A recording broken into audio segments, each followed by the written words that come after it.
Richard suddenly told me, "Let's end this marriage. I can't handle this life focused only on the kids anymore." He said he wasn't happy, claiming I had changed since we got married. I felt distant, but he seemed to be imagining a life where everything worked out for him. I'm Carolyn, 29 years old. I've been married to Richard for 4 years, and we have a child, but happiness seems far away. I'm on maternity leave and handling everything, our home, our baby, on my own. Richard doesn't help, and I worry about how I'll manage once I return to work in 5 months. I've tried asking Richard for help, but he acts like taking care of the house and baby is all my responsibility. This makes me feel overwhelmed and unsure about our future. Richard and I met at work, and I admired him when we first started dating, but since we got married, I've seen a different side of him. The qualities I liked now frustrate me. He's become more selfish and stopped doing the thoughtful things he did before. I thought marriage would be a partnership, but Richard doesn't share the household duties like he promised. He makes excuses and says his job makes him too tired to help at home. This has been tough on me. I thought marriage meant working together, but I feel alone. Richard treats housework like it's only my job, even though I work too. He spends more time with friends or on hobbies, leaving me to take care of everything. I thought maybe having a baby would make things better, but Richard showed no care. When I was sick during my pregnancy, he blamed me for not keeping the house clean. Even when I was in the hospital giving birth, he chose to go to a party instead of being with me. When I came home, he criticized me for not taking care of the house right away. The more I thought about it, the more I realized that Richard cared more about his own comfort than our family. Even though I was exhausted taking care of the baby alone, Richard did nothing. When I asked him to help, he ignored me and used earplugs to block out the baby's crying. He kept telling me to keep the house perfect, but refused to help with the baby. It was clear he didn't see himself as a partner or father. I was so tired I couldn't even express my anger properly anymore. I just wished he would step up. One day, Richard said he was going out with friends and expected dinner when he got back. I told him that if he wanted dinner, he should help around the house, but he just brushed me off, saying I was spoiled because I was on maternity leave. I had another long day of juggling everything. After putting our baby to bed, I was exhausted and almost asleep when Richard came home. He complained loudly about dinner not being ready. His anger upset me, but I didn't argue because I didn't want to wake the baby. I quietly asked him to be quieter, but instead of calming down, he got even angrier. Richard told me, "You've changed since we got married. Are you mocking me?" I told him I was prioritizing our baby, and he snapped back, "Divorce me, then. I'm tired of this life." I agreed without hesitation. I was done with a marriage that was only full of blame, not support. Richard seemed pleased, thinking I would beg him to stay, but I quickly packed my things and left, wanting peace away from all the stress.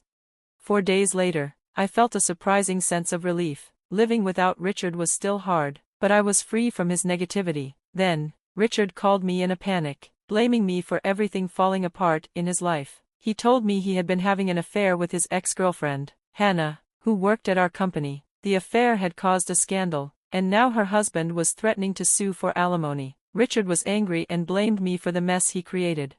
I wasn't shocked. I had known about the affair through my friend, Jacob, who was married to Hannah. Jacob had heard about my struggles with Richard and eventually told me the truth. I wasn't surprised by Richard's betrayal. It just confirmed that I had been right about his lack of commitment to our marriage.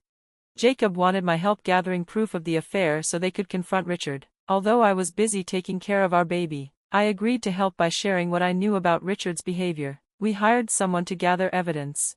When Richard eventually admitted to the affair in a panic, I wasn't angry. I just calmly told him that he would have to pay alimony, not just to Hannah's husband, but to me too. Richard tried to deny everything, but it was clear he was caught. Richard was completely thrown off when I mentioned that we had evidence. He hadn't realized that our conversation hadn't been recorded, but his quick defensiveness and accusations gave me a clear look at his true character. He tried to blame me for everything, saying I was overloading him with child care and housework, despite his being tired from work. This attempt to shift blame onto me only showed how unfit he was for marriage. His demands for alimony and the way he said the marriage problems were all my fault only made it clearer that I had made the right choice in wanting a divorce. Looking back, I saw how little Richard had supported our family, emotionally or physically. His views on marriage and responsibilities were all wrong. His accusations and demands for alimony, despite everything he had done, made me even more certain that ending the marriage was necessary. I told him I wanted the divorce papers as soon as they were ready so we could move on. I wasn't in a rush to settle the alimony, but when I told him I was staying at my parents' house with our child, he became furious. He was more concerned with his reputation than the reality of our marriage. "If you didn't do anything wrong, what are you worried about?" I asked, frustrated that he cared more about how it looked than the problems we were facing. I suggested we bring both families in to discuss the divorce, hoping it would prevent any misunderstandings later. Richard wasn't happy about that, but I stood firm. I had evidence of his affair and his refusal to take responsibility for our child, and I was going to make sure he faced the consequences.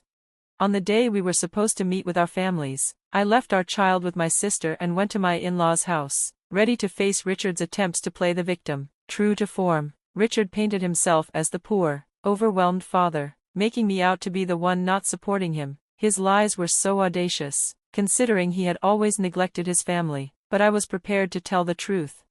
As Richard spun his tale, my dad was clearly confused. Richard tried to make it seem like I was the one at fault for not helping him enough. I stayed silent as he talked, letting the tension build in the room. When the time was right, I pulled out a voice recording. I played it for everyone, showing Richard's harsh words when I asked for help and his belief that housework and childcare were only my responsibility as a woman. Richard panicked, but his parents tried to stop him from interrupting. Then I showed them photos of Richard and his mistress, Hannah, in compromising situations. Richard immediately tried to deny the photos were real, but his reaction only confirmed their authenticity. "So, you admit to the affair?" I asked, and Richard scrambled for excuses, but his denial just made everything worse. I played another recording. This one was of Richard and Hannah talking badly about me and making plans for their future together. It was clear from their words that they had no respect for anyone, especially their spouses. By now, Richard's parents had seen enough. They could no longer ignore the truth. Even though Richard kept denying his actions, his parents' disapproval was obvious. They were done with him. In the middle of everything, Richard laughed and said, "I should never have married her." That was the last straw for everyone. My father-in-law, who was a police officer, glared at Richard with such intensity that it was clear Richard knew he was in deep trouble. Feeling cornered, Richard turned to me, hoping I would soften. "I know I was wrong. I'll help with the housework. I'll end the affair. Please, can we try again?" he begged, but I wasn't fooled. I had heard these promises before, and they always ended in disappointment. I took a deep breath and told him, "Becoming parents changed everything, but I've been doing it all on my own. I can't keep going like this." Richard's eyes welled up with tears, but as I looked at him, I realized that nothing would change. He had hurt me too many times. "Let's get a divorce," I said firmly. He was shocked, insisting, "But I still love you. I won't agree to a divorce." But it was clear that both families could no longer support him. My parents were especially appalled by his behavior. They had always balanced work and home life together, and Richard's refusal to do the same disgusted them. They made it clear that they no longer trusted him and couldn't forgive him for what he had done.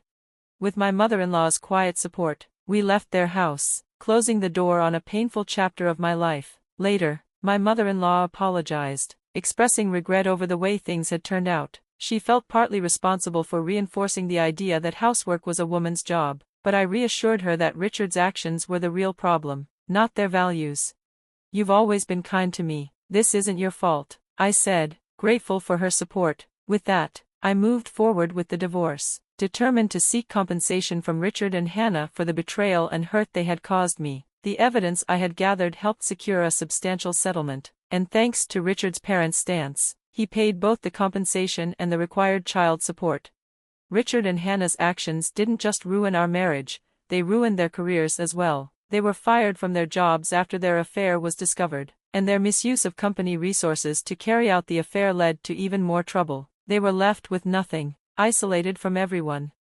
As for me, with the support of my parents, I'm learning to navigate life as a single mother. The constant stress and exhaustion have lifted, and I'm starting to take care of myself again. I'm no longer weighed down by sleepless nights or endless worry. Jacob, a friend from the past, has been there for me, and now, after both of us have gone through divorces, we're supporting each other. Looking back on my marriage with Richard, I see that his confidence was just a cover for his selfishness, but this experience has taught me a lot about trusting myself, and now my focus is on providing a loving and happy home for my child.